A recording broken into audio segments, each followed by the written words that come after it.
get too stressed out because we currently have 0 watchers, so this is perfect. Well, 2 counting us. Yeah, counting us too.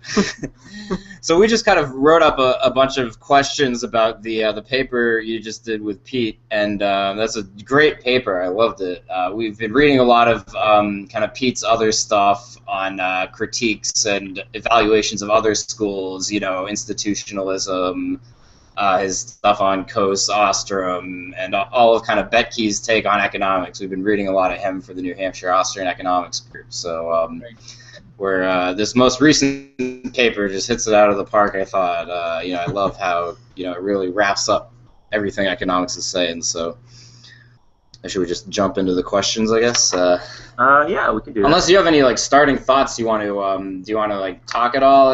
It's up to you. We can do it. Not really. You want. All right, why don't we just jump into the questions then? So, are we having technical difficulties? Let me just make sure. Hold on one second. Seem to be having technical difficulties. That should be better. Okay. All right, so how are real-world prices different from those of Robinson Crusoe? Because we Austrians love to use Crusoe, and Rothbard even does some with kind of like very simple island economies, agent-based modeling almost, where he has all these, like, he values 101 chickens over 1 horse, and then 99 chickens, and then 98 chickens, and so on down, and then, you know, shows how a market clears and man economy and state. So very relevant to Austrian economics. So how is kind of this very simplistic Crusoe economics not applicable to like macroeconomic results or theories or anything? Or just to a Cadillac-y, if you will, too. Yeah. And, I'm not too familiar with Rothbard, partly out of choice, but well, yeah, I don't blame you there. You know, we're not Rothbard. But we're not very. But let me try to get to your question, and I think that question is sort of fundamental or central to what Pete and I are trying to do in the paper, and to a larger research agenda towards which Pete and I are trying to contribute. And the reason why I mentioned that in the paper and made it sort of at least at the very beginning of the paper is that if you pick up Hal Varian's intermediate microeconomics textbook, the way he introduces prices is through Robinson Crusoe. So Robinson Crusoe on an island who's supplying labor to himself. He's producing goods and he's selling goods to himself with the wages. And you get this sort of an economy where everything is optimal, and you know the indifference curves meet the price line, and the price line meets the production possibility frontier optimally. But really, that's not an economic problem at all, because Robinson Crusoe could you know try to do the best he can for himself simply by ratiocination. You don't need any social interactions. In fact, no social interactions are possible in that kind of an economy because there's no one to interact with. Now, one of the reasons why Coase becomes important at this point is that Coase tells us that the price system is costly to use. And it is indeed costly to use because people need to interact, they need to bargain, they need to agree on what prices to trade at, and then the prices need to be made publicly available. So one of the puzzles in economics which we don't have very good answers to is why prices are made publicly available at all. Because it's costly for people who create the prices to discover them, and then they make it available for free to a lot of other people. It's not very clear why prices are made publicly available. But nonetheless, the cost... And they're not always made publicly available, right? Like dark pool markets are getting more and more popular. They kind of like, there's always some sort of stock price, but more and more off-the-books trading seems to be happening. What's the consequences of that? All sorts of interesting questions. Right, and it's not right. It's not. We don't really have a theory of when and why prices are made publicly available, when and why they're not made publicly available.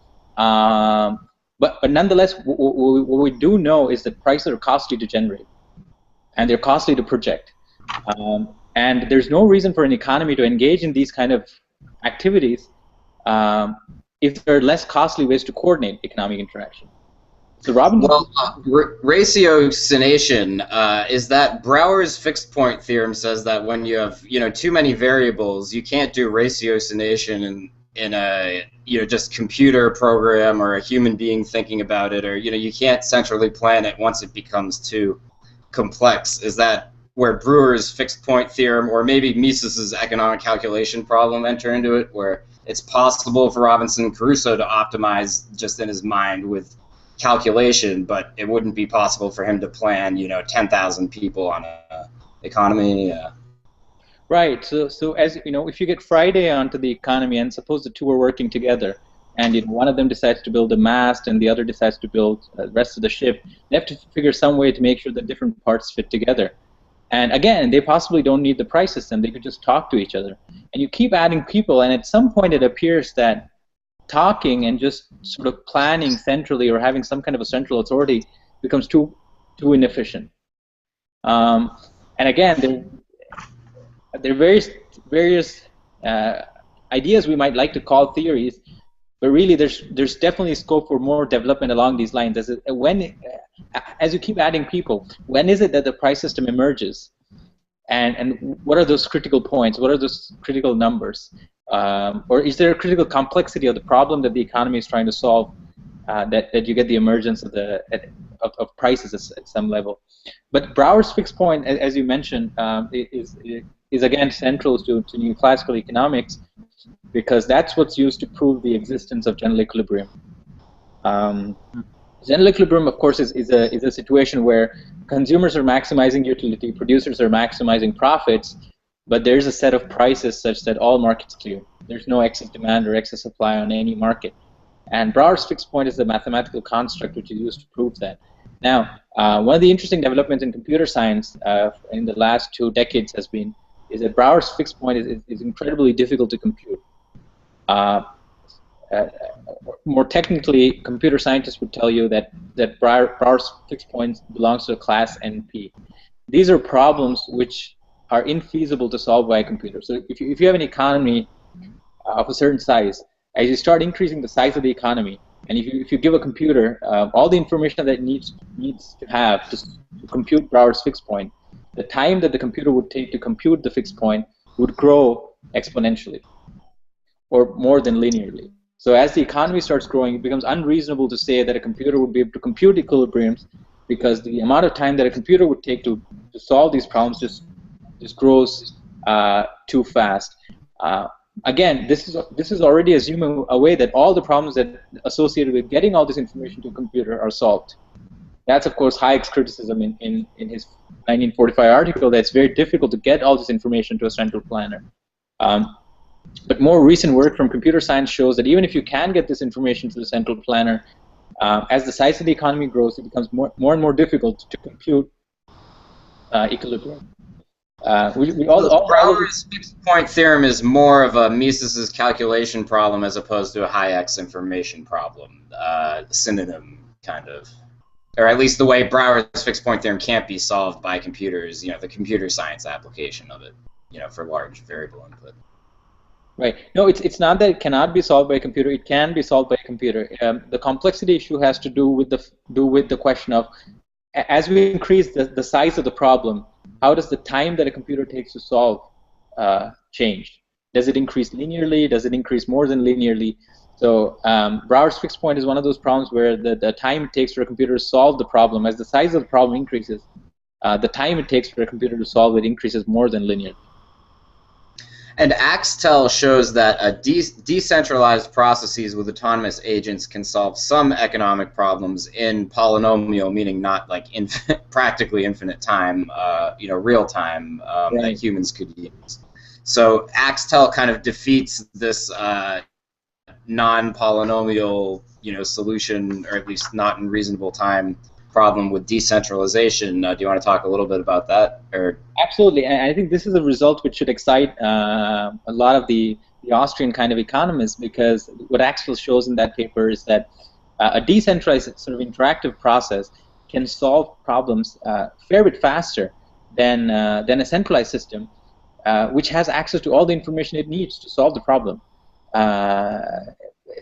So it's an incredible result in some senses.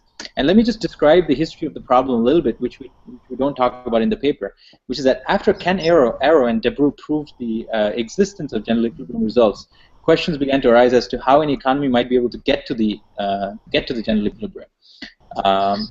And you had a few Japanese students, largely mathematically inclined Japanese students, come and work with Ken Arrow. One of them was Uzawa, U-Z-A-W-A, and he got some results saying that, look, if you have groups of people trading, so it's called the K-lateral trading process. So every period, imagine a group of 100 people. They're going to divide up into groups of 3 or groups of 4, and within those groups of 3 or 4, they'd exhaust gains from trading. They'd make sure they trade everything they can in that group of 4. And the next period, you'd again get matched into groups of 4, but not the same groups, and you'd again exhaust gains from trade. And he said if people keep doing this, and he showed mathematically that if people keep doing this, then after some period, the economy can go to equilibrium. Of course, we didn't know how much time it takes or how many trades would take. Axel, what he does computationally is to show us that, look, in an economy with n number of goods, and we're going to vary the size of n number of people, and we're going to vary the number of people. If they follow a k-lateral exchange process, they're going to exhaust all the gains from trade, and a decentralized system would be able to do it faster than the time it would take to compute Bauer's fixed point. All right, why don't we move on to Hayek's definition of complexity? So there's a quote here that's fairly short that maybe I'll just read from Hayek. It'll take like 20 seconds. The distinction between simplicity and complexity raises considerable philosophical difficulties when applied to statements, but there seems to exist a fairly easy and adequate way to measure the degree of complexity of different kinds of abstract patterns. The minimum number of elements of which an instance of the pattern must consist in order to exhibit all the characteristic attributes of the class of patterns in question appears to provide an unambiguous criteria. So do you want to talk a little about that, maybe translated a little from Hayek, who always writes so lucidly? Happy to try explaining that, but before I do that, let me just say that on your last question about Axtel's paper, it's just one of the first papers on this idea, and the result is a special case. It doesn't prove anything in general, because the only thing that people do in that economy is they have things like apples and oranges, and they're just trading.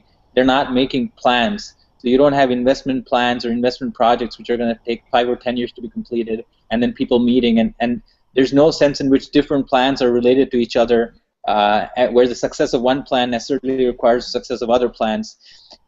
So what we have there is a very simple economy doing something really simple, and that goes back to the results that of Uzawa as well. So that's another area where a lot of work is required. It's just a very preliminary result of a very, very special case. But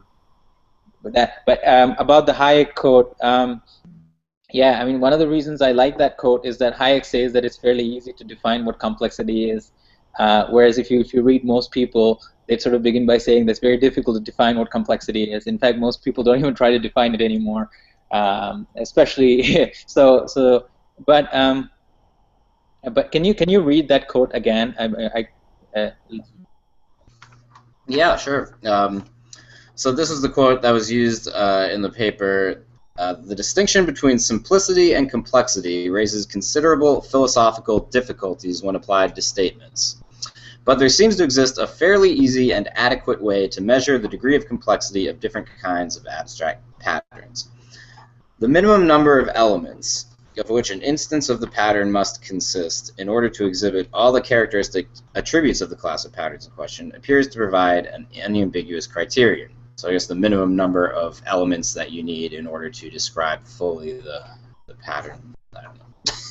Yeah, the way I interpreted this, and I think there's scope for many kinds of interpretation.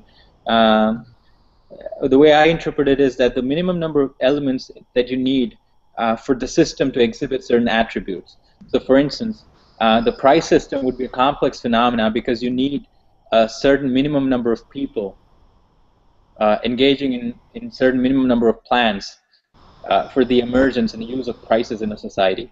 And by the emergence and use of prices, I mean all the attributes that we associate with the price system, which includes contractual arrangements, a system of some sort of a system of law and order which then enforce prices, stock exchanges perhaps, and all kinds of systems around which make prices publicly available. For all those attributes to emerge, you need an economy with by elements in an economy, I assume it's individual human beings. So you need an economy which has a certain number of elements and size of people, but also you need those people to pursue plans which have a certain plans which are not, well, simple, in the sense that imagine if the only thing that people are interested in eating is potatoes, then regardless of potatoes and tomatoes, right? Regardless of the size of the economy, one might not see the emergence of all the attributes that we associate with the price system. So you need large numbers of individuals, and you need those individuals to have large number of plans. And in that sense, the minimum number of elements that you need for the emergence of the price system is fairly large.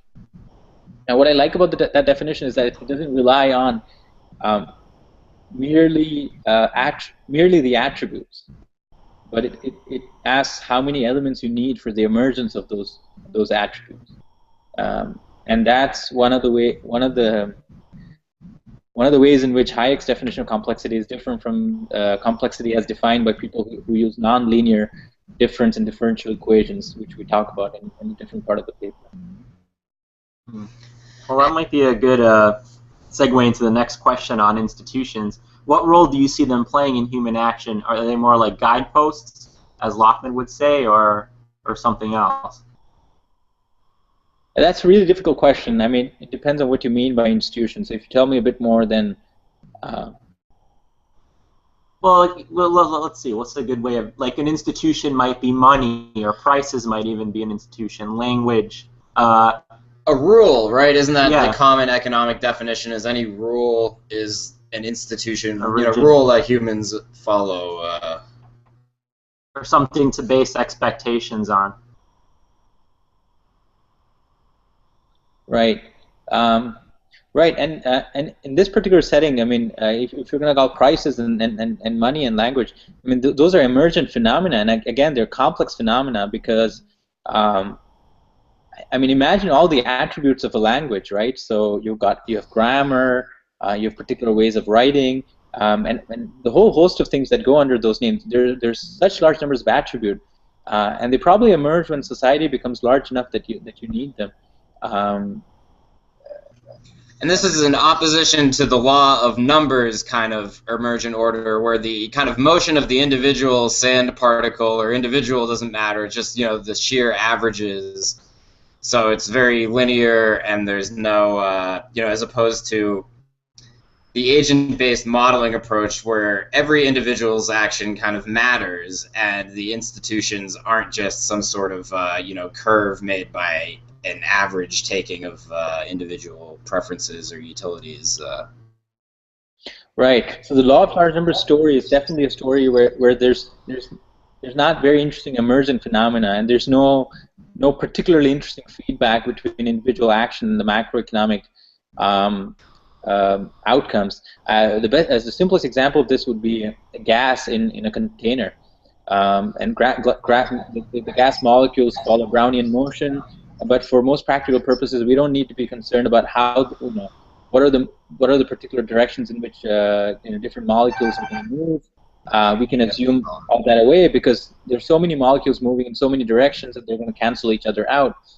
And so we don't really need to be worried about the feedback between the directions that different molecules take and how that's going to affect temperature, or how temperature is going to affect the directions which different molecules are going to take.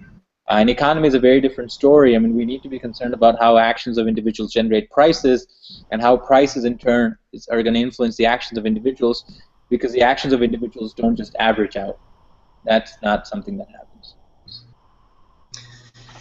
All right, so let's talk about the three big kind of models: the stochastic deterministic, SDM, nonlinear deterministic, DNM, and then agent-based models, ABM, with, you know, kind of the clear, if the Austrian school is going to be put in one of these camps at all, it would be the agent-based models. In fact, I would argue that even like Rothbard does agent-based modeling in Man, Economy, and State. But so let's talk about what distinguishes these three methodologies in economics.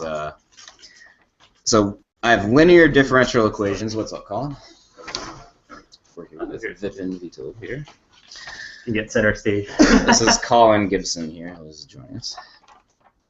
So stochastic deterministic has linear differential equations, exogenous Gaussian shocks, and it's very similar to the theory of behaviorism in psychology, where people are just kind of, there's some random shocks to the system, but mostly people are just behaving as they're told, or respondibly reacting to input. So what am I missing anything here? What else do you want to say about stochastic deterministic methodologies? Right. I mean, it also goes at a deeper level to a view of the world where there's a certain sense of stability in the system, and the only reason why it moves is that there are shocks from the outside.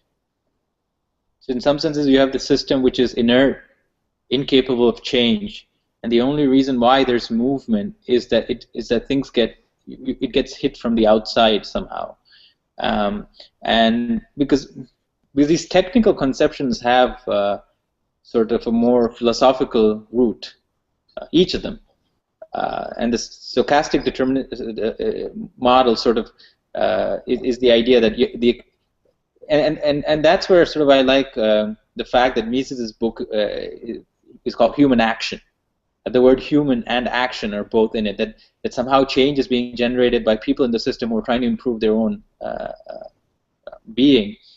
The stochastic deterministic model is in a very different direction. That people are not generating much change. The system is rather stable by itself, and any change you observe is because of a shock that's coming from outside to disturb it. And one of the more sort of paradoxical thing is that if you look at what's called real business cycle theory, then shocks, whether it be weather shocks or productivity shocks, are all in the same bag. Whereas weather shocks are things that people can't do much about. Whereas productivity, what are called productivity shocks, is actually entrepreneurial action, which is creating change. But they're all put in the same packet, same box. So. And a weather shock can be just as good for the economy as entrepreneurial action in some of those stochastic deterministic theories. I won't mention any names. But Keynesianism. Hey now. That's what I thought you meant. Although Samuelson is really to blame for the formal mathematizing of Keynes, because I'm reading general theory right now for another Austrian economics group I'm in, and Keynes is very skeptical of using the differential calculus to ever gauge price level or economic growth. In chapter 3 he goes into almost an Austrian take on economics. You think Samuelson and Friedman kind of poisoned the well? Who do you think's to blame for stochastic deterministic modeling being the mainstream model kind of used and taught in Macro 101? Well, Ragnar Frisch was one of the early economists to bring this into economics. I mean, Frisch, in fact, I'd be happy to send a reference later on. I'll have to look it up. Frisch has this article where he says that, there are many macroeconomists who are working with more unknowns than equations. And this doesn't make sense. What we need is a system with same number of equations as unknowns, so we can solve it. And then we need to sort of have these stochastic shocks so that the system moves around. Frisch was not the first, but he definitely popularized the idea that you can take Walras's system of equations, which solves neatly. But the big puzzle that Frisch and people around his time were trying to deal with is that Walras's system of equation tells us that everything is connected to everything else. Well, that's what the economy looks like, but it's stable.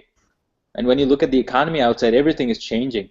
Stock prices are changing, GDP is changing, unemployment numbers are changing, right? So they wanted to keep that determinism that they had in Walras's system, but at the same time, they didn't want it to look silly when you looked outside the window. And the way to keep determinism but to not look very silly is to get this stochastic element going. I mean, the reason why Samuelson gets blamed for a lot of things is very simple. he was just really good at what he did. So if you think most fields in economics, he's made contributions to them. So Samuelson definitely popularized these things, as he did many other things. But I suppose if you're an economist who's going to write literally hundreds of papers, many of them seminal, then you'll get blamed for a lot of the things that happen in your age. So let's talk about nonlinear deterministic modeling, which is kind of used somewhat today, but not as popular as stochastic deterministic. Like, I know Steve Keen, the post-Keynesian, uses a lot of nonlinear stuff. Who else, is using this? And so I guess the defining traits would be no exogenous shocks are needed. So it's not like just a string that's randomly being plucked. To use Friedman's parallel there. It's moving in a non-deterministic pattern, so you can't make predictions, so economists can cover their ass for not making the right prediction, and no self-organization in the sense of decentralized spontaneous order implicit in the model. So what else do you want to say about nonlinear deterministic modeling?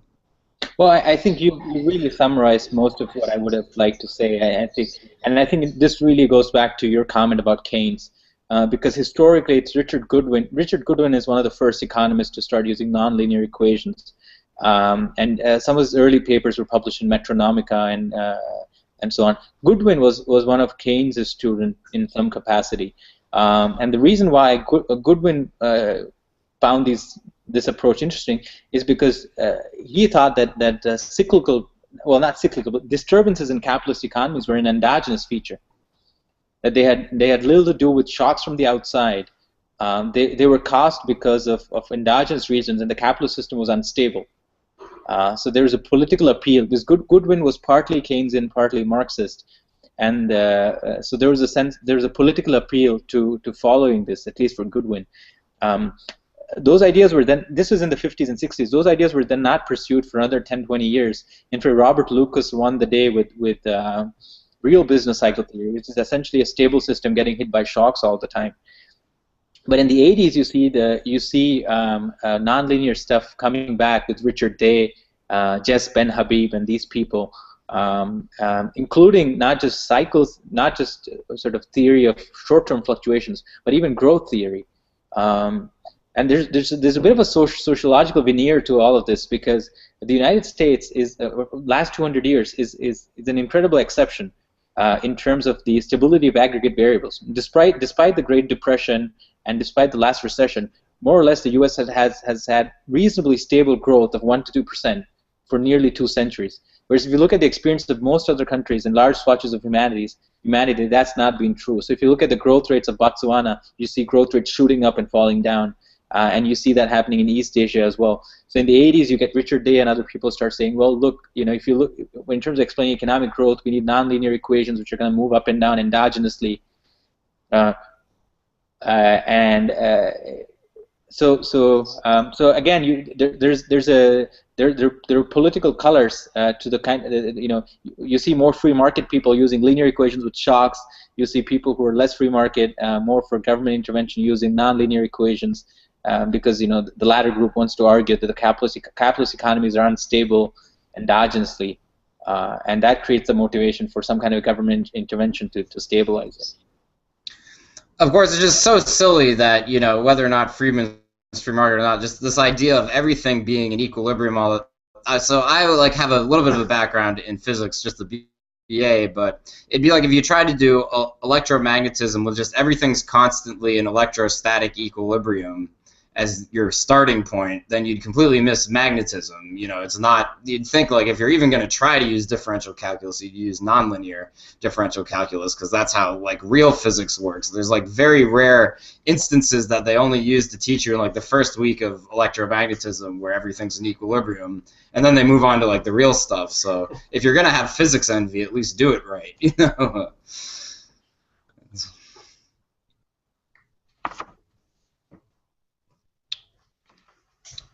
All right. What other questions? I think we may have lost your audio, Vipin. Are you? No, yeah, I'm still here. Okay, you're coming in. Yeah. It's a little laggy, I guess. All right. Well, should we move on to agent-based modeling? Yeah. Well, ABMs are essentially artificial economies on a computer. So you sort of create a system with where you instantiate a bunch of artificial objects with some rules of behavior, some access to information, and some goals.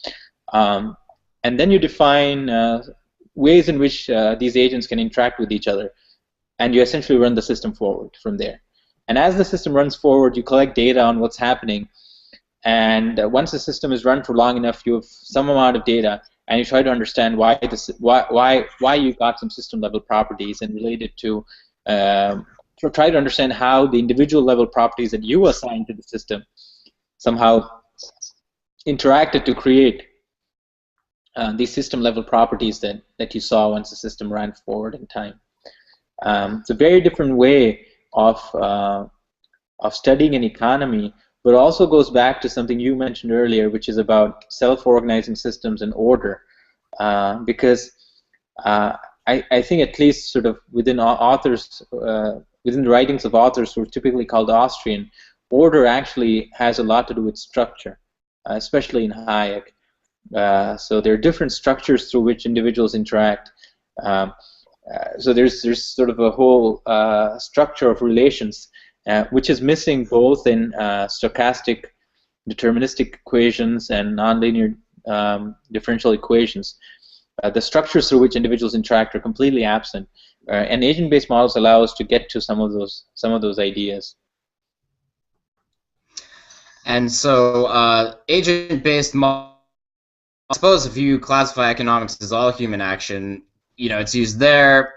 I know traffic studies use it. Mike and I went to the Rethinking Economics conference in New York City that Pete Boettke spoke at, and the agent-based modeling guy there had this fascinating thing with like hospitals. Yeah, and like if you can only vaccinate 10% of the hospital because there's a vaccine shortage because probably of government price fixing, but that's another story. Who do you want to vaccinate to prevent the hospital from getting sick? And it was like you vaccinate the clerk at the medical equipment checkout. But it's a very counterintuitive thing. You'd think you'd want the doctors to be vaccinated, but actually they did agent-based modeling based on who interacts with who and found that, in order to have the least disease exposure, it was these random people that they didn't expect. So lots of interesting practical applications for agent-based modeling using computers. Right. Traffic is definitely an area where it's had a fair amount of success. Also, about another area where it's had some amount of application and success is people entering and exiting stadiums and large sports facilities. So yeah, I mean, it had disease spread epidemiology. It's had some amount of success.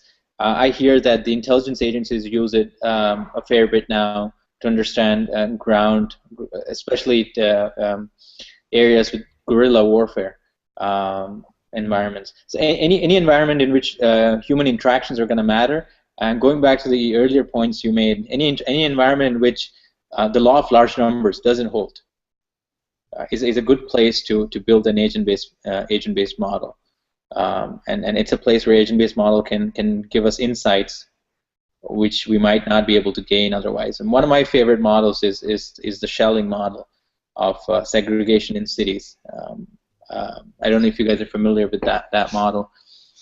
Yeah, we saw that was part of the agent-based modeling presentation at Rethinking Economics. They did a whole thing on the Schelling model of the first agent. So continue though. Why don't you explain for our viewers? Yeah, for our viewers.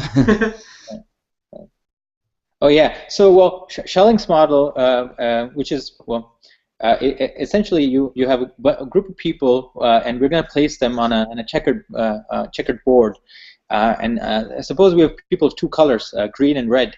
They have a mild preference to be surrounded. Well, each person has 6 neighbors. One up, one up, down on 2 sides. No,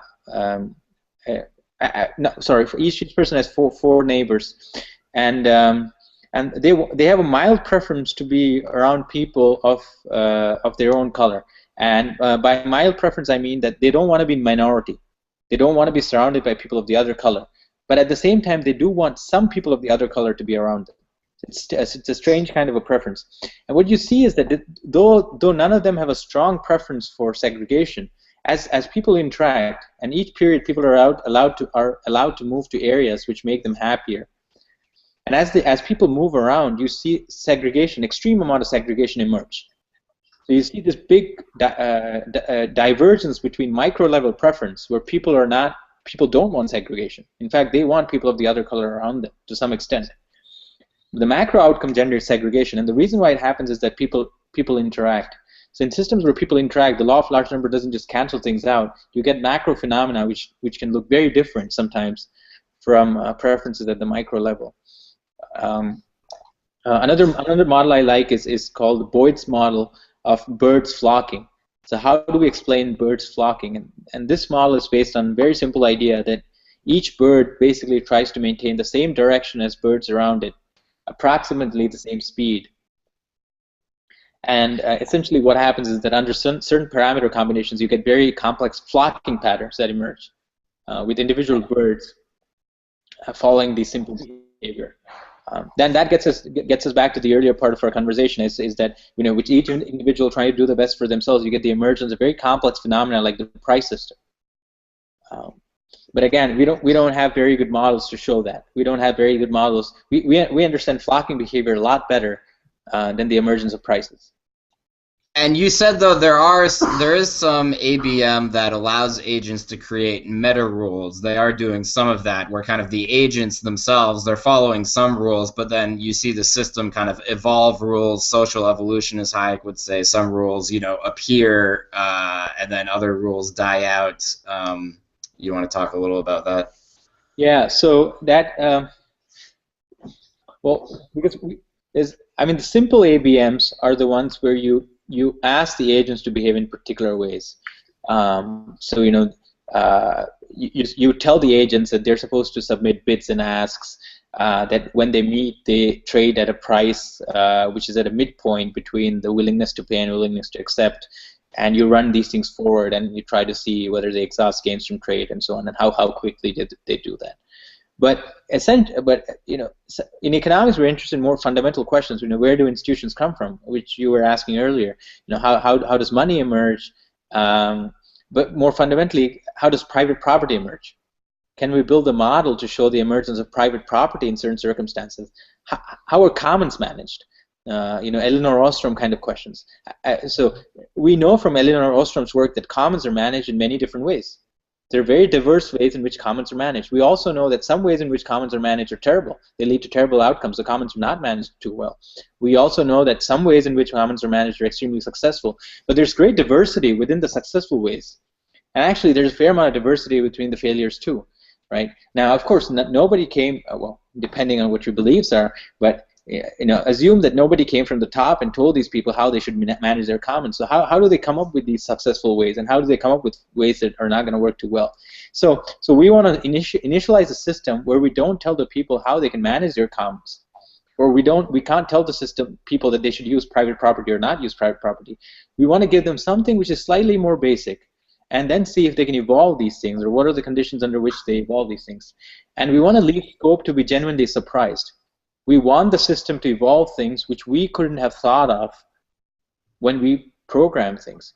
And using Bayes' theorem, you test your theory by making predictions and seeing if they're right, except here, we're making predictions about how our computer programs are going to turn out. So maybe it's not quite the same level of scientific rigor of making predictions about an experimental apparatus, because we're obviously biasing the predictions because we're coding the computer that's going to then give us the result in some sense. Maybe it's not quite as rigorous as physics experiments, but that's a very difficult question, and I don't know what the answer to that would be, because at some level we do want to be surprised, because if we're not being surprised, then we're probably doing something which we didn't need a computer to do to begin with. But at the same time, if we're being surprised all the time, then possibly we don't understand what's really going on. So, but essentially the way this kind of work is done is using genetic algorithms. And the genetic algorithms go back to the 80s and before that, where people were interested in understanding novelty and the generation of novelty. And the one area where we see a lot of generation of novelty is biological systems. And the way biological systems generate novelty is by mixing gene code and using advantage of combinatorial spaces. You know, the idea of combinatorics is very powerful. You have 10 cards, and you can make so many combinations out of them, right? 100 cards, and you can make so many combinations out of them. Trillions and trillions. Trillions and trillions of novel structures, novel combinations can be made out of just 100 cards. So the idea, and biological systems do it all the time. Some combinations don't work. Some combinations work. The combinations that work get selected, they produce. So genetic algorithms essentially work in the same way, that you initialize agents with genetic algorithms.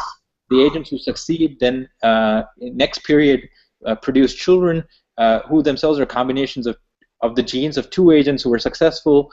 We create a mutation. A mutation is another thing that can happen when you combine genes, and you watch these populations evolve over time. Now, do we have very good models of which help us understand how commons are managed? Do we have a model of Demsetz's ideas about how property rights emerge? We don't.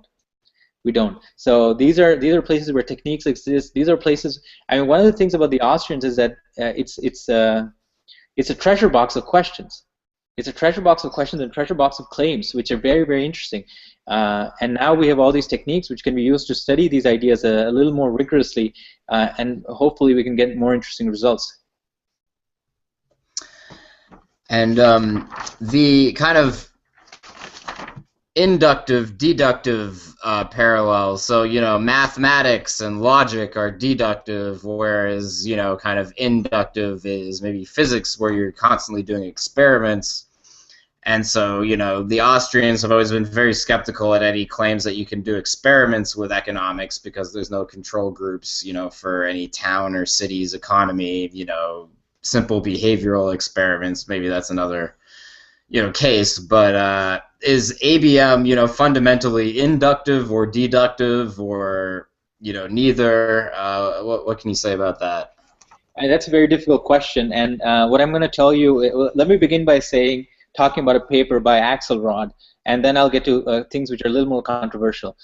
So Axelrod has a paper. I'd be happy to send the reference later on. I'd have to look it up. Where he says that, and I think the paper has a subtitle which says ABM, a third way of doing science. And essentially he says that it's not induction, it's not deduction either, but it's a different way. It's not simply induction, because you are putting in some rules into the computer. You're not just going out and you're not just going out and measuring things. And you're not just collecting data and then using the data to make some claims, because you're actually putting in some rules, which is helping generate the data. So it's not just induction, but it's not just deduction, because you couldn't just use the rules to deduce theorems like you typically do in mathematics. Instead, you use a number of rules to generate data, and then you use the data to say something. So it's not deduction either. So he calls it a third way of doing science, and part of the problem is that with complex systems, given a certain number of rules, it's very difficult for us to tell what you're going to get out of it without actually churning the whole thing forward.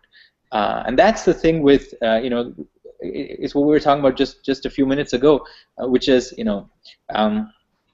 how is it that that some communities develop norms to successfully manage their resources and others don't?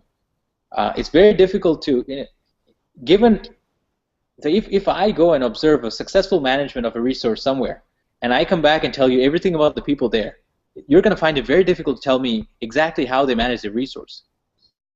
But perhaps if we tacit knowledge. Well, that's definitely a part of the story. That's definitely a part of the story. Metis, right? That's the other word for it that Boettke uses in development economics. Yeah. But the more controversial issue is, I think this is something that Pete and I disagree about, and I think this is something that's it's a problem that's gonna continue, and it's something that we need to talk more about, and I can imagine a number of papers coming out of this, which is that I think Pete basically thinks of ABM slightly different from me, because for him economic theory is something that you can deduce through ratiocination. And agent-based models are computer experiments similar to natural experiments which are done in the field, similar to lab experiments which are done in labs. All of those are different ways in which we can illustrate theory, which we deduce through ratiocination. And I think there's a fair amount of merit to that argument. Most certainly, ABMs can be used to illustrate certain ideas that we already know. I, on the other hand, view ABMs sometimes as useful to make theory, in the sense that sometimes, given certain principles of human behavior, it's very difficult for us to say what kind of outcomes you're going to get from them. And in that sense, I think ABMs are slightly different, can also play a slightly different role than lab experiments and field experiments in creating theory, because we can actually begin. What about? Sorry to cut you off. What about the argument that the computer is almost an extension of your brain? So it's still kind of like a priori deduction from first principles. We're just using these tools now to extend our brain. Like in the future, there's all these singularity sci-fi where like we're gonna merge with the computers and all that. But I don't know. What do you think about that? Yeah, well, it'd be great if you'd write that up and send an email to Pete. Put me on CC. Okay, I'll keep that in mind. What do you think of the singularity? Singularity question. No, I mean, I definitely, and you know, I think you're absolutely right. I mean, I've never been able to put it in those words, but I've definitely felt the spirit of that argument, which is that it's basically a deduction which we couldn't do with our brain as it is, and it's definitely, I mean, that's yeah. I mean, yeah, largely agree with what you're saying. Cool.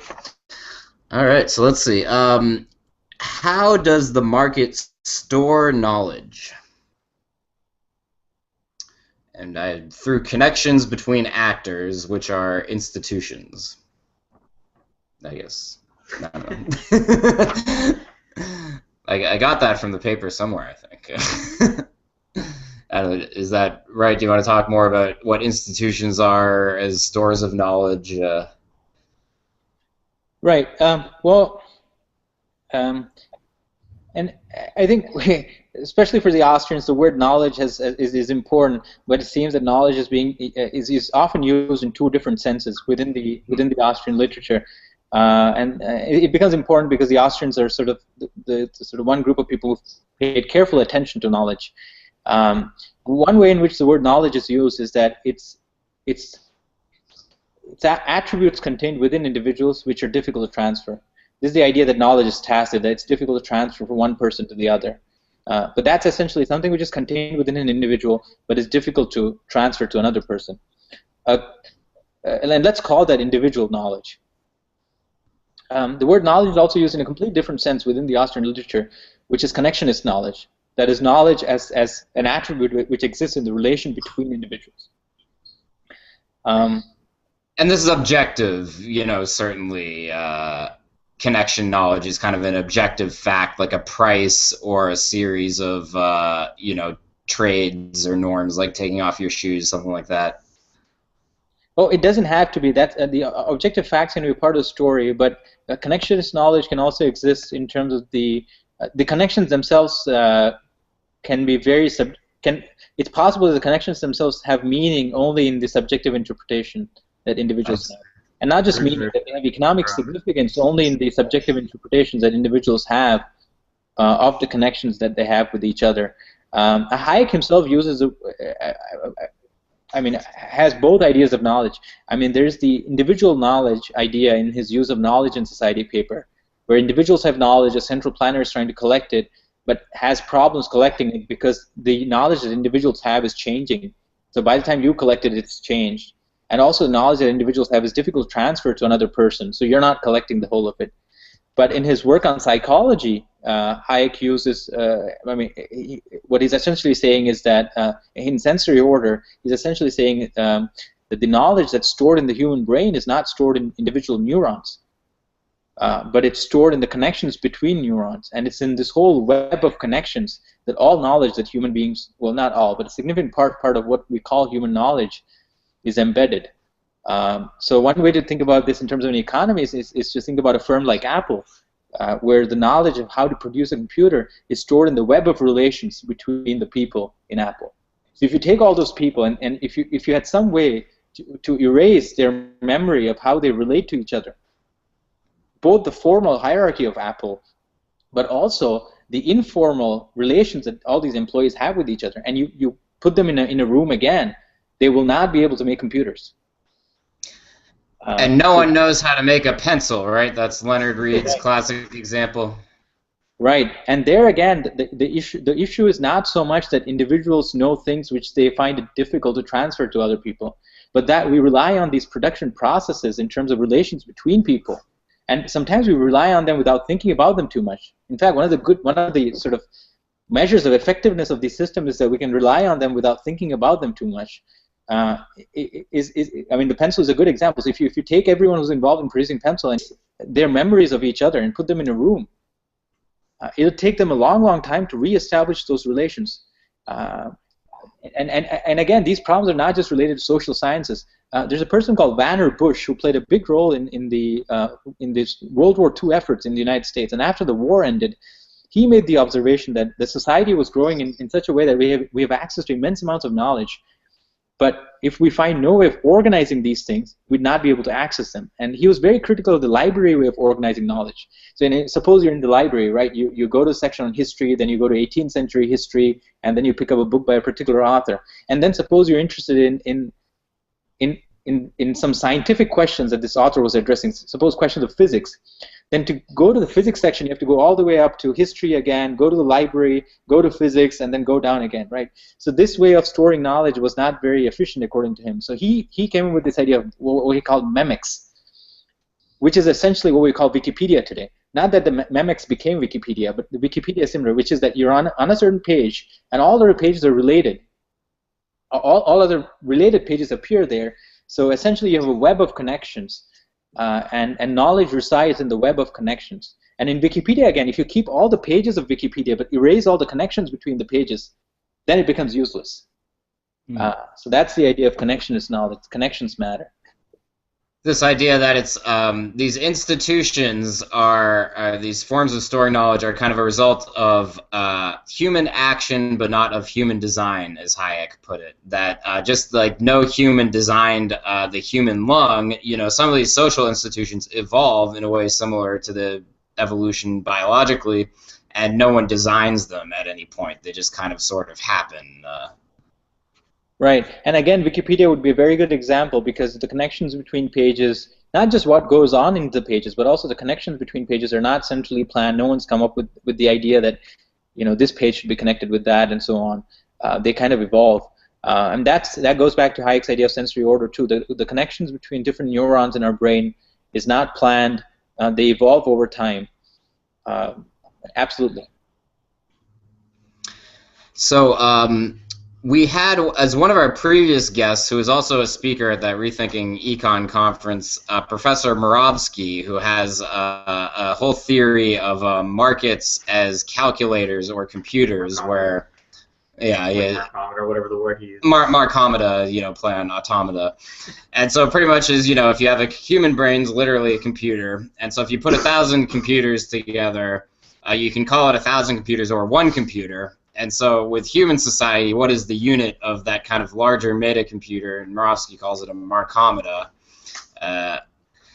And so, this is taken, he, I guess, comes from mechanism design literature. And I noticed that part of your paper with Boettke kind of critiques the mechanism design literature way of looking at the market as a information processing system and kind of substitutes an information generating system in lieu of that. Do you, I don't know if you're familiar at all with Moravsky's work, but do you want to talk about how kind of your paper critiqued the existing mechanism design literature? Well, we didn't talk too much about mechanism design, and the questions you ask are definitely worth working on, and hopefully will become part of future papers. But I think mechanism design, to be fair, gets to a slice of the story. It's not so much that they're wrong, but they leave out a large part of the story. As for Moravsky and his Markomata idea, I have read his paper in Journal of Economic Behavior and Organization on Markomata, and I believe that he's not entirely correct. There's some technical problems with the paper, and if you give me a couple of minutes, I'd like to briefly mention them. In particular, one of the things he does in that paper is that he says, well, markets are these kind of decentralized system, and then he tries to he tries to derive some complexity results. These complexity results go back to the stuff that we were talking about in the early part of the talk today, which is things that computer scientists are concerned with. As the size of a problem increases, how much time does it take for a computer to solve the problem? So think about a multiplication problem. Suppose we're trying to multiply a 2-digit number, right? How much time does a computer take? Suppose we're trying to multiply a 3-digit number, 4-digit number, 5-digit number, 6-digit numbers, right? So as we increase the size of the problem, how much time does it take for a computer to solve this problem? Now, this area is is known as a theory of computation, and the results are known as complexity results. To cut a long story short, Mirovsky uses this principle to prove some complexity result about markets. Problem is that markets are decentralized systems. They don't solve problems by accumulating information in one place on a computer and then asking how long does it take for the computer to solve it. Markets solve problems through decentralized interactions. So none of the results that Mirovsky uses from theoretical computer science in his Jabo paper are at all valid to understand markets. They have nothing to do with the way markets solve a problem. So essentially, that paper takes results from theoretical computer science, applies it in an area which has nothing to do with markets. Now, there is one area of computer science from which we can use results to understand markets, which is called this whole area of parallel processing, and this whole area that looks at what is the complexity of decentralized systems. So if you hook up a bunch of computers which are doing different things, how long do this bunch of computers take to solve problems? And that area also looks at one of the issues that we have when we hook up a bunch of different computers is that the computers must now communicate.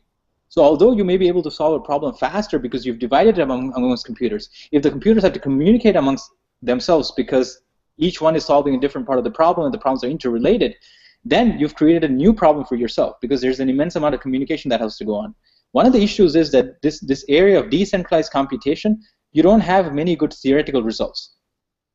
So in the area of centralized computation, which goes back to Alan Turing, Turing was one of the first ones to model this very carefully. Turing said, think about a machine, right? You have a tape coming into the machine with a problem which is defined, and the machine is trying to solve it. And this came to be known as Turing machine. This is centralized computation. There are lots of, so this goes back to the 30s and 40s. In the last sort of 60, 70 years, we have lots of mathematical results from that in that area, right? But we have very few mathematical results, if any, in the area of the complexity of decentralized computation. And well, that seems to be kind of an area that desperately needs exploring, especially in the field of, like, for instance, Bitcoin is all run on decentralized computers. And if you combine, what is the computing power of Bitcoin, treating it as one computer, it's actually like the most powerful computer in the world. But yeah, you're saying we need more study of this field. We don't really know how kind of the complex effects of a network of computers are different from the simple, parts in the network. Right, and if you think about a human economy, you now have not only a decentralized system, you have a decentralized system where instead of computers you have human beings. So it's all the more involved. What Mirovsky does is he takes results from the area of centralized computation, complexity results from this area, and then talks about a human economy. But those results are just not applicable. If anything is applicable, is you need results from the area of decentralized computing, and there you don't have the kind of results that Mirovsky needs to make the claims he does. So I think, perhaps some good ideas, but the paper doesn't fly. Interesting. How is randomness used? And we're just about at the end here. We won't keep you much longer. We're almost through the questions. So I think we've gone over the last two. So this will be the last question. So how is randomness used in ABM? And it's not so random, right? Usually they use Gaussian curves as inputs because they want to see if a Gaussian curve pops out as an output to see if it's some sort of linear thing, right? Right. Randomness is used in several places. One place is it's used is when you initialize agents. So if you want agents who are heterogeneous, suppose in a simple sense that they have different risk preference, and suppose you have a parameter which describes risk preference, and suppose this parameter varies from 0 to 1, where agents who who have 1 are very risk-loving, agents who are 0 are don't like risk at all. One way to initialize agents is to just pick a random number between 0 and 1 each time an agent is initialized, and add it to that agent as her risk preference parameter. You also can use random numbers when agents are trying to make a decision on what price to trade at. So suppose you build a model where 2 agents meet and they have to agree on a price, and one agent is willing to sell at $11, another agent is willing to buy at anything below $12. So they're going to trade at a price between 11 and 12. We don't know what price. Of course, if you're interested in understanding the effects of bargaining power, then you probably want to try to build some of that in. But suppose you're not interested in bargaining power, then a simple way to solve that problem is to say they're going to trade at a random price between 11 and 12. Sorry. Another way in which random numbers are used is to figure out who's going to meet whom. Suppose you build a random matching model where agents are meeting each other, just by chance. Then you want to flip a coin and use those coin flips to pick which agents are going to meet which agents. So they're used at a bunch of places, but where they're not used is that the system as a whole is typically not hit by a shock, because that would defeat the purpose. We want any and all of the randomness to be at the individual level, and any of the macroeconomic phenomena to emerge from those things. And the other thing is we don't want the randomness to have particular shapes. Well, why couldn't if you're modeling, for instance, birds flocking, why couldn't you have like a plane fly through the flock of birds? You could introduce exogenous shocks if you really wanted to, right? You absolutely could. But you absolutely could, and you could study what's going to happen when the bird flies through the flock, or for instance, what happens if we have bad weather in an economy. You absolutely can, but one of the issues with more traditional models is that typically suppose you want to produce a Gaussian, then typically the economy is hit with a Gaussian, and then you produce so suppose you want to show that stock prices are Gaussian and you can produce it. Well, stock prices are not Gaussian, but suppose it's true, then you hit the economy with Gaussians and you show that you get a Gaussian out of it. With ABMs, you try to hit the economy at the individual level with uniform shocks, and then you try to produce the Gaussian out of it, and then claim that, look, the shocks were uniform. So if you were able to get a Gaussian out of it, it's all happened because of because of artificial agent interactions. So most of the heavy lifting is done by the agents, not by stuff that you're putting in from the outside. Have you ever read Friedman's plucking model paper, Milton Friedman? This seems like the worst offender of kind of this exogenous shock thing. How he has the entire economy is like this string that's always like taut, except randomly it's being plucked at points, and that's how to model kind of the business cycle. And his, it's a very kind of, he is a physicist's son too, so very physics envy. But I don't know. I suppose there's no like agent-based modeling equivalent of that. Right. No business cycle theory, right? That agent-based modelers have come up with, unless you want to call the Austrians agent-based modelers. Oh, Austrians definitely are. I just hope they embrace it a little more. Yeah. And I mean, they definitely are agent-based modelers. I think next time I meet somebody, I just tell them that to view the computer as an extension of their brain. I think that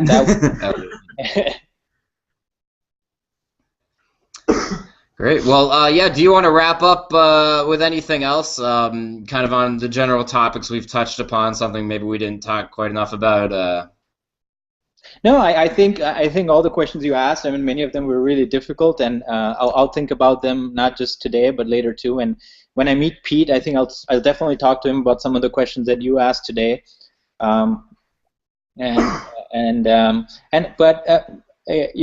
I think these are exciting times for economics because there are lots of questions that have not been worked on in the last sort of 50 or 60 years, or have been looked upon by very small groups of people simply because the techniques to study them more formally were not available.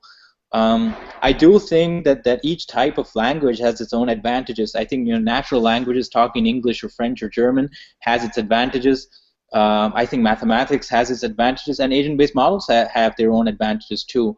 And I think it's important to embrace all kinds of languages and use all kinds of tools that we need to understand the world outside, without really worrying about sort of doctrinal issues. I think the big focus should be try to understand the complex reality outside and use whatever tools that it takes to understand them. But great opportunities ahead. Computing speed is now is caught up to a stage where we can build economies of very large sizes and understand what's going on. And hopefully in the future, lots of ideas of Hayek and Mises and Lachman and Rothbard, why not Rothbard, would appear in more traditional economics journals and be studied by larger groups of people. Great. Well, thanks so much for joining us. Thank you so much for having me over. It was a pleasure, and very happy to have been invited. Great talking to you. Thanks. Thank you.